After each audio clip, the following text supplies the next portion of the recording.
What's up, guys? Gene Fetty back at you with another episode of the All Access podcast from Dent Repair Now, and actually live today from Dent Repair Now, sitting at the front desk. I'm doing some spring cleaning, cleaning the shop up. I've got an advanced glue pull class for a couple body techs tomorrow. Just got my mom home from rehab. She broke her hip on February 10th. It is now April 12th. So on the 11th, we finally got to bring her home. So 2 months, mom was out with a broken hip. She's recovering, doing well.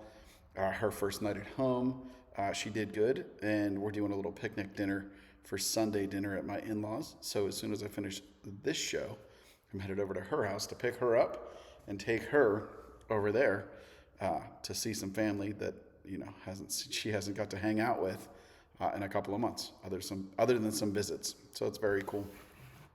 But that being said, or needless to say, it's been a little busy. Busy with work, busy with life, busy with cleaning. I almost pulled the ripcord and didn't do a show this week. And then I said, nope, got to do it. I promised you guys and promised myself that we're going to do a show every single week, all year long, no matter what. I really need to record a couple shows when I'm in the recording mode, kind of string them out so I give myself a little pad. So when I get my ass kicked all week, I don't have to scramble to squeeze a show in on Sunday. But here I am. Here we are. It's Monday for you. So it's the start of a new week. Here's to a great week for you. Struggled on topics this week. Really enjoyed doing the sales one last week. Got lots of messages and feedback about that. So I think that definitely struck some chords. I even had a few people reach out and say that they are interested in a soft skills sales training kind of class. So I'm putting a list together. If that sounds like something you're interested in, send me a DM or an email or a text or smoke signals or a fax. Don't fax me. Don't have a fax machine. But anyways, let me know and I will put you on the list for that class. We're definitely going to be doing one of that. In fact, that's part of the plan this year is to add more and more trainings to the schedule, hard skills and soft skills. Speaking of which, in just about 3 weeks, we are going to be at Anson PDR in Burleson, Texas for their 30th anniversary open house. The day before, I am doing a advanced glue pull training for PDR techs. I think I've got 4 seats left. I think that's right. I think I've got 4 seats left for it.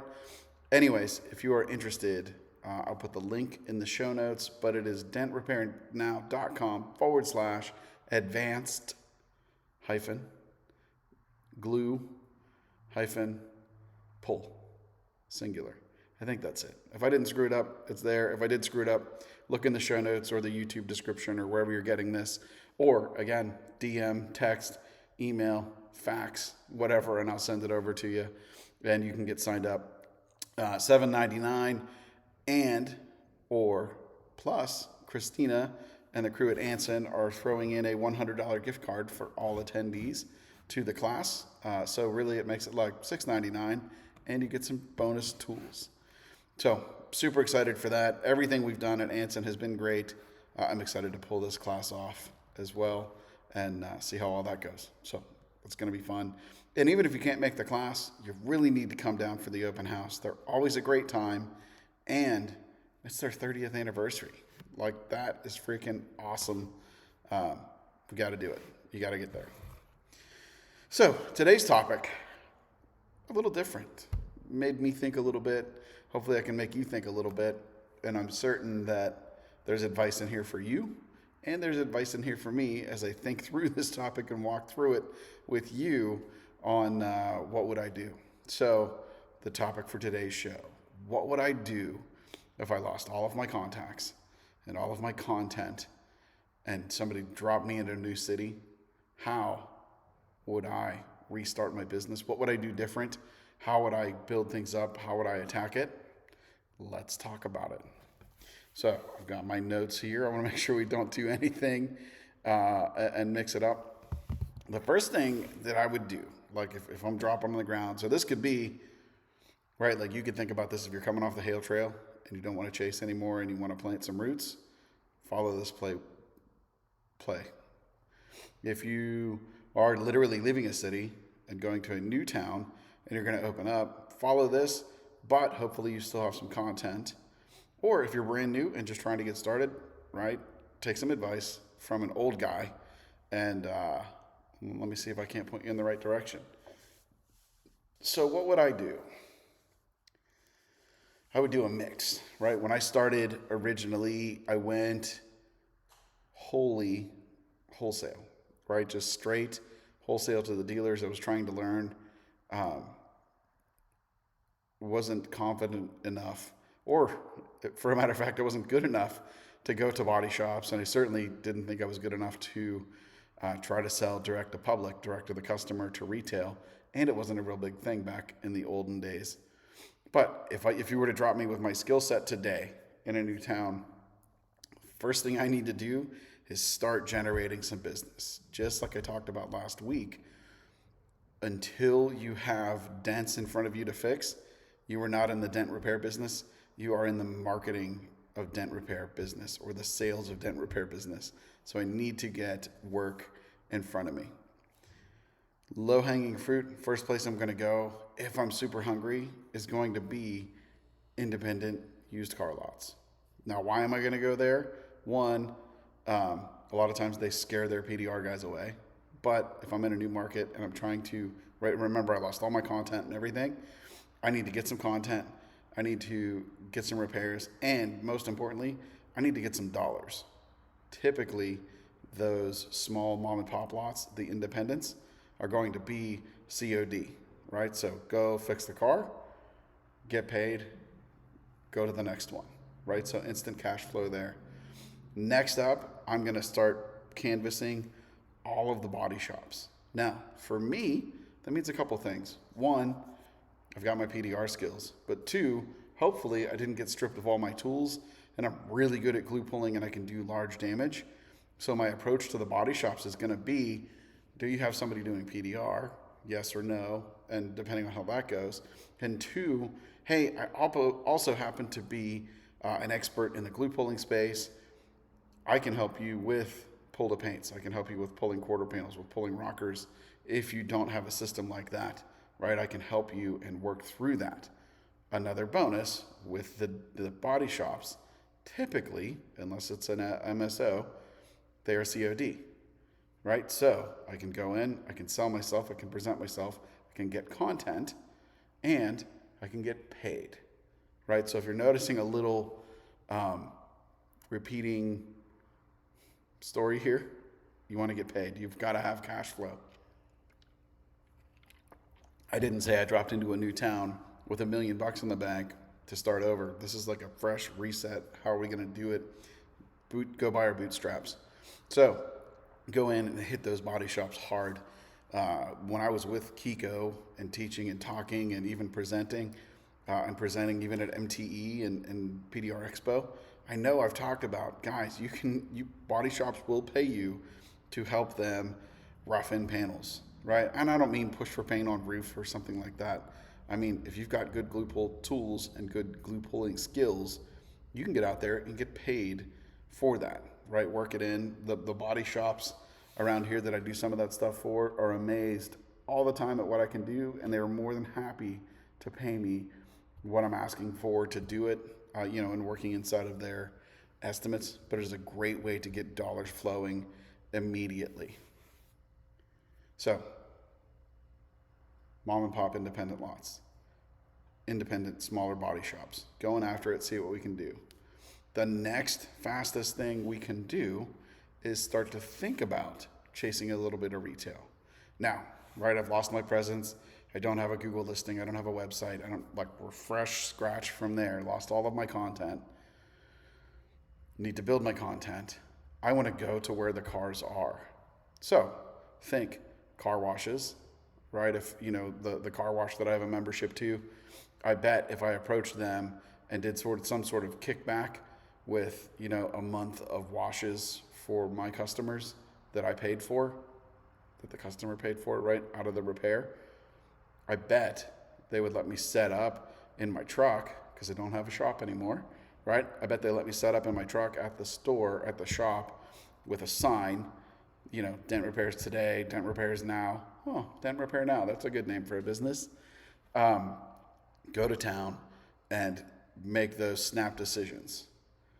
Now with that, right, in a new town, trying to build content, trying to build reputation and everything like that, I may not come out swinging with today's modern price guide prices, right? I may pick and choose on what I'm going to fix and do more dollars or more cars for less dollars to get that spread out there as I start chasing those customers, right, at the car washes, maybe at the detail shops, again, where the cars are looking good, where people are chasing, making their car look good. I want to chase those customers down. When I do those repairs, I am going to be, in a nice way, in a not desperate way, begging for Google reviews as fast as possible, right? Oh, side note, get that Google business listing set up and verified as quickly as possible. I think you go to business.google.com, or if you're on your phone, it's in the Google Maps app. Fill out your whole profile. I would be mobile, so I would do a service area and put in my zip codes or cities, not a physical address, and they'll mail you a card. Typically within a few days, you get that card, you punch it in, you're verified, you can then start getting reviews. I'm gonna ask nicely, hey, Mr. Jones, thanks so much for letting me fix your car. I'm glad you're so happy. Listen, can I send you a link? I'm gonna text you a link to my Google listing. Reviews mean the absolute world to us. I'm just getting started here. We just moved in from Pittsburgh, and man, I've got nothing. If you can take a couple of seconds and leave me a review about this repair, it will mean the world to me. Oh, man. Like, instead of begging, right, I'm asking them to reciprocate. We just gave them a great repair. I'm asking them to give me one in return. Also, another way to phrase it is, as you start to get some reviews, you'll start to hear, hey, man, I found you. I read your reviews. When you get those people, hey, do you know how you found me with reviews and you read all of that and you came here or you called me because of those? Can you take a couple minutes and leave me a review? It means the world to me, and it'll help other people like you find me when they do my service, right? So it's that psychological warfare that we talked about in sales last week, this week, right? As it pertains to reviews. Thinking, building, growing. So once we have, to reiterate, some independent lots, some independent body shops, then hopefully some car washes, maybe even a couple of car washes, maybe some detail shops. When I'm starting to get some traction, now it is absolutely time for me, if I were doing this again, to begin building my presence in that town, because we're getting content. Well, I guess we should say that. You don't even need anything fancy. You've got your phone. Every single repair you do, and listen, right now, I'm talking to me. Do you hear me? Look, me right here to me. Every single repair you do, you should be making some piece of content about. Yeah, I know. Sorry, been slacking. I'll get back on it. All right, back to the show. Told you I would have advice for me as well. Anyways, you need to be making content on every single repair you do. Talk about it. Talk about where you're at. Talk about the town that you're in, wherever you're doing these repairs. And then begin posting them to YouTube, Facebook, Instagram, TikTok maybe. And go back to our social media episode, however many episodes ago. Start putting content on your website, right? And today it's easy enough. Like, you literally can go to GoDaddy, buy a domain for $1 and use their web builder and have a website up in one night. Get that content going and go back to your Google listing.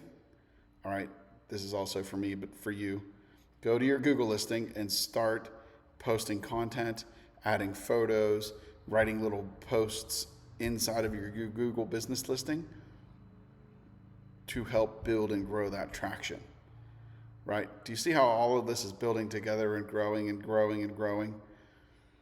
From there, right, as we're building out our direct-to-customer space, we're working with detail shops, body shops, right? We're getting some traction.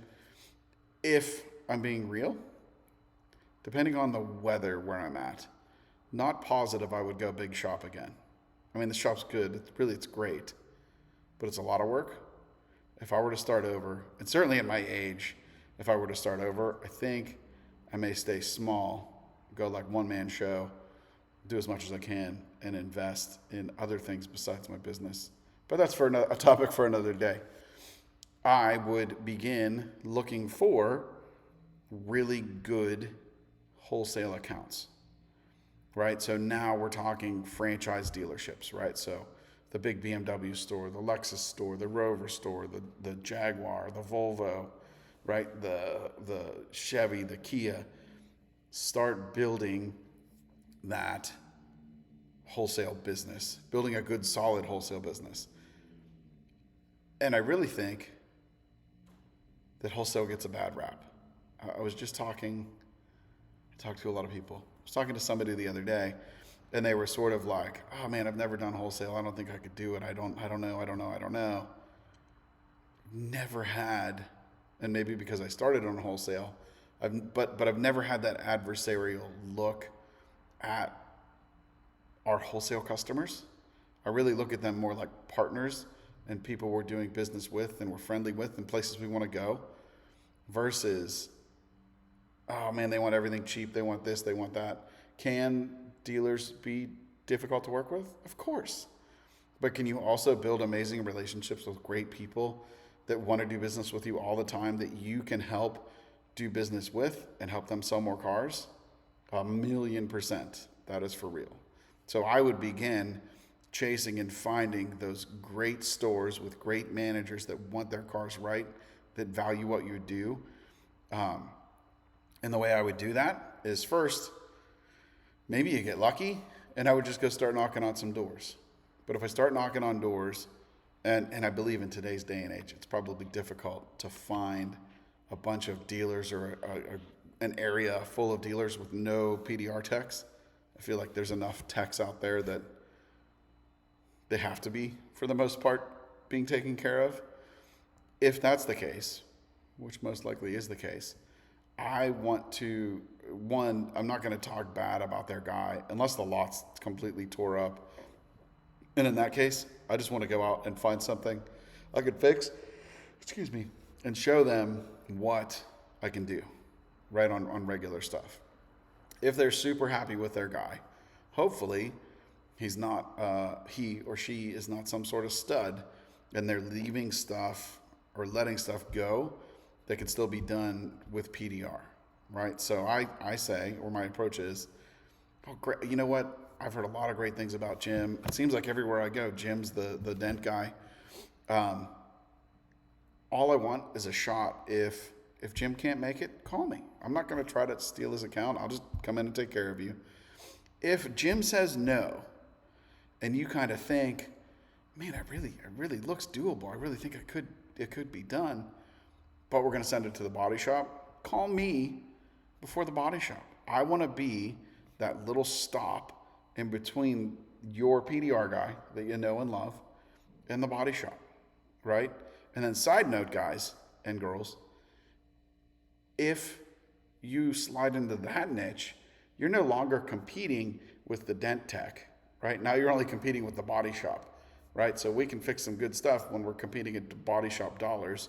Even at same dollars, we're done so much faster that we're still a big win, right? There's still a ton of value for the dealer to get their car done faster, right? So show up and do that.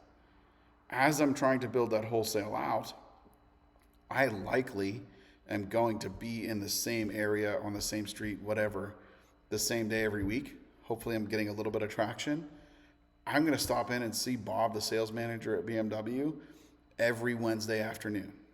Hey, Bob, not pressuring you, just stopping in, letting you know I'm in the area. If you got anything done? Did Jim leave you hanging on anything? Oh, Jim's on vacation. Give me a shot at that. Let me take care of you. It absolutely can work and is the long play, right? So the reason I think wholesale can be so good, and really wholesale is still a large part of our company here. You go in, you build that relationship, and you sell one time, and then you have that account forever. My daughter, Elena, is going to be 22 this year. Our oldest account it was actually the first account I got. Speaking of my daughter, she's texting me. Let me turn that on to silent because I'm a rookie.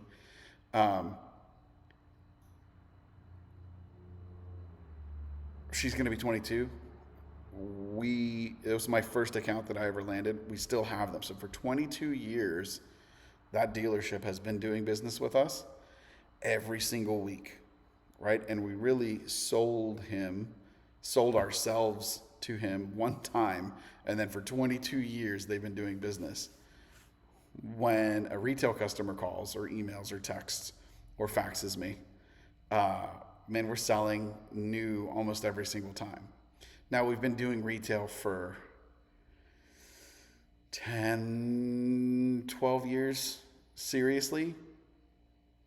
We get a fair number of repeat customers, but still the majority of them are brand new customers that have never heard of PDR before, that we are educating and re-educating every single time. Versus, right, like Mike, I don't think you listen to the show, Mike, but if you do, you know who you are, and we've been servicing you for 22 years. We sold Mike once. Now, we have a relationship and we technically sell cars to him, sell repairs to them every week, more or less. But we sold it one time. In fact, when you really think about that, it almost makes me question retail PDR. Like, I enjoy it. I really do. I enjoy the smash. I saved an Audi the other day. Nasty, sharp dent, stretched. The dude didn't want to paint the car. He was so stoked when he came in. Like, you could just see the glow in his eyes. So rewarding. It was amazing. However, it was a lot of work. It was a lot of pressure. And I sold him on it. It was an insurance claim, so we had to deal with the insurance adjuster, so on and so forth. Like, why are we selling so hard to retail when we could just sell wholesale? Like, it almost like goes back to the hail. Like, if hail's good, if it hails in your area, or you have the opportunity to go do hail, why would you do anything else? Because it just pays so damn good. Like, it's just crazy. Anyways, neither here nor there. I would begin to build out a nice collection of good, solid franchise dealers to really, truly lay the super solid foundation to run and build my business on. I really feel like the independent lots and the body shops and car washes, wholesale customers, or retail customers, those almost are like site prep. And then if we're going to really build that solid foundation for something that lasts a long time, and we're not going big shop and retail only or auto spa, like just staying in PDR, work your way up, build that great solid base of great wholesale franchise dealers, build those relationships, build a reputation, get to know everybody at those dealerships and cement it down. And then hopefully you can hold on to accounts for 22 years. Or my buddy Charlie that got me in the business, he brought it to Pittsburgh in 91. I know for a fact that he still has some accounts that he has had since 1991. So that's like 35 years or something like that. Like the same customers for 35 years that he sold 35 years ago. And he just shows up and does the work. That is pretty amazing. And then last but not least, right, if we're doing just a what would I start as we build all of this out, as soon as I've got a little website and I've got some content and we've got some things going, I'm going to immediately then turn on Google AdWords, because my website's not going to rank, right? It's brand new. We just started building it. I can take some dollars and buy my way to the top of the search listings, right? I would not advertise on Facebook or Instagram or TikTok or anything like that for retail work. If I'm going to go after retail work, I'm going straight to Google Ads. If I want to get real advanced, also Bing Ads, because they carry a certain amount of traffic over Google, or a certain amount of traffic that Google gets. I will build out a campaign, check out some YouTube videos, find somebody to manage it. Probably not be able to find anybody to manage it because you're going to be too small. Watch some YouTube classes, watch some Udemy, like find a couple local service business expert Google people, build out some campaigns like they teach you. It's very simple. Start with like $300, $400, $500 a month and start buying my way to the top of Google with a good landing page on the website, right? We could talk about ad copy and sales copy and everything right down the road in another episode. But I would immediately begin as soon as I had a website and some content, because again, I was wiped out starting from scratch. I would start running those Google ads, $300 to $500 a month, just to get started to drive more of those retail cars. And I think that those would be my steps. If you picked me up, please let me bring my tools. I love my freaking tools. Bring all my tools to a new city and drop me, but I don't have a website, I don't have content, I don't have anything. That is the exact playbook that I would do to start my PDR business over again today if I had nothing. So I hope you found that helpful. That went faster than I thought it was. I was shooting for half an hour, and by the time I get done jabber jawing to you, we're going to be at half an hour. That was cool. What did you think? What would you do differently if you started over scratch in a new city with nothing than I would do? What would your play be? I want to hear it. Send me comment on some things. Oh, speaking of commenting on things, we have been chasing 4,000 followers on Facebook. We were stuck in the high threes, which felt like, well, really, like it's been pretty accelerated since the first of the year. But anyways, we finally cracked that 4,000 follower mark. We're getting ready to cross the 2,000 follower mark on Instagram. If you're not following us at Dent Repair Now on either of those platforms, please go do it. Help me push to the next level. A big goal for me this year is to get my Facebook to 10,000 followers. I don't know what all it opens up, but I've got a couple of followers that are 10,000 or more, and when they comment, it just says like, "You break, I fix." 10,000 plus followers commented on your reel. I want to be Dent Repair Now, 10,000 plus followers commented on your reel. Just trying to build traction, gain some speed, and get going. Just in case I do have to move to a new city and I keep my Facebook, I want to have a head start. See what I did there? Anyways, guys, thanks for watching. Thanks for listening. Follow us on social at Dent Repair Now across the board. Don't forget about that Anson open house, May 2nd in Burleson at Anson. On May 1st, I'm doing the advanced glue pull training. 1 day, all in, small group, hands-on. I want to see you there. I've got 4 spots left. If you're on the fence, if you're thinking about it, sign up and make it happen. And I think that is it. Guys, thanks so much. As always, I appreciate you, and I will see you next week. Bye.